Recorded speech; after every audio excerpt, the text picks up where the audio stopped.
So there's this video on YouTube that shows what it's like to own an aircraft, and it's some guy who's going back and forth to his mechanic and is just burning money until he sells it.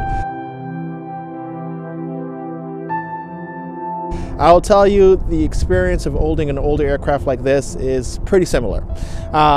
The purchase price is going to be low up front, but you could expect that things are going to go. You know, this is a 50-year-old plus airplane, older than some of our parents. It's going to have some wear and tear. And the very first thing that I did when I bought this airplane was that I wanted to get it IFR certified. In doing the IFR inspection, they discovered that my airspeed indicator had a leak. So that was the very first repair that I had to do. So for the airspeed indicator fix and the inspection, that ran me about $1,800, and that was month number 1 before I even started flying the airplane. The next thing that I did was an upgrade because I decided to take it up for a night flight and realized that the lighting was inadequate. So I bought a set of ring lights that were for sale on Aircraft Spruce and had those installed. That set me back like another $1,500. So that's, you know, in the first 2 or 3 months of ownership, I was in about $3,000 for an upgrade and what was I guess a necessary fix if I was going to have the aircraft IFR certified. My logic for the IFR certification was that after I completed my private pilot's license, that I'd go right into my instrument training and wanted to do my instrument training right in the aircraft. Now, let me tell you guys who are buying your aircraft to do your own training, make sure you go out there and find your instructor first. Make sure that that instructor is comfortable training you in your own aircraft, because a flight school will not train you in your own plane because they make money on renting you planes. So don't think that you're going to be bargain hunting by having your own plane and saving some money there. Make sure if you're going to be using your own plane for any kind of instruction, you have your instructor set and they're comfortable with the aircraft that you're going to be flying in. Now, beyond that, I had a few more issues. Now, I bought this plane in the summertime, and in the summertime, you find that airplanes start up really easy. When you're in the Northeast or you're in a cold area, when it's really cold, planes don't really like to start. So, wintertime rolled in, I'm doing some of my solo training in my own airplane, and my plane won't start. It's only 30 degrees, I go to an A&P, they're like, well, it's not that cold that it shouldn't be starting. Figured out that my magneto was at its end and needed to be serviced.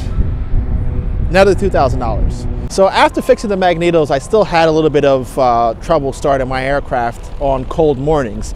So we took another look, and my primer tubes were kind of clogged with like old gook. So that had to get cleaned out. And from that point, things were pretty good, but another $500 just for the time to get that done. From that point on, I didn't have much of, or at all of, any trouble with the aircraft, and ended up getting my private pilot's license in between there. I was flying about on my own, you know, burning $100 of fuel per an hour by myself, and it was annual time.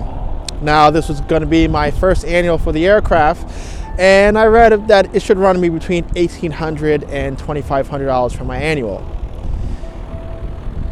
Annual number 1, $6,000. So annual number 1 cost me $6,000, and that was because we really went deep into it. We wanted to figure out what was really wrong with the airplane, what needed to be replaced. We had some fuel filters that needed to be replaced, things in my fuel line. A lot of that gook that was clogging up my primer was found in a whole bunch of other places, and that's really what drove the price of that annual. My mechanic also, you know, identified a few other things that he recommended that we change now, and I'm anticipating that, you know, this year's annual should be more in line with, you know, the typical $1,800 to $2,500 price point that I was expecting. In between my annual now, I've had some avionics issues with my compass, issues with wiring that was creating feedback. You know, and every time you go in to get something serviced, you know, you're lucky to pay $500. You know, that's a good day. Average is going to be like $2,000, $1,500, and you'll find yourself in there For me, I feel like it's every 2 months, dropping another $1,500 or so on things that need to get fixed. As we did our flight, right in the parking spot, my AP came over to me. I had him do my oil change, but he ended up changing my tire and servicing my my nose wheel strut. And I haven't got the bill yet, but I'm expecting it's going to be, on par with the other bills. So if I had to tally everything up, which I did, a year and a half has cost me a little over $13,000 in maintenance. And that's just maintenance on the aircraft. That's not my fuel. That's not my tie-down expenses. That's just keeping my airplane in the air and safe. And my radio's acting up, so I'm anticipating that I have to get those serviced. So I'm expecting to service both my Kings, and that's going to cost its fair share as well. Aside from your maintenance costs, you're going to have your general or fixed cost in owning your aircraft. You're going to have your insurance costs, which are going to be cheaper on a single engine airplane. You're going to have your tie down or hangar costs. Now, I tie down at MacArthur Airport. That was another challenge. My original airport, or my original base, was Republic Airport. There are no tie down spots at all for like 3 years at Republic Airport.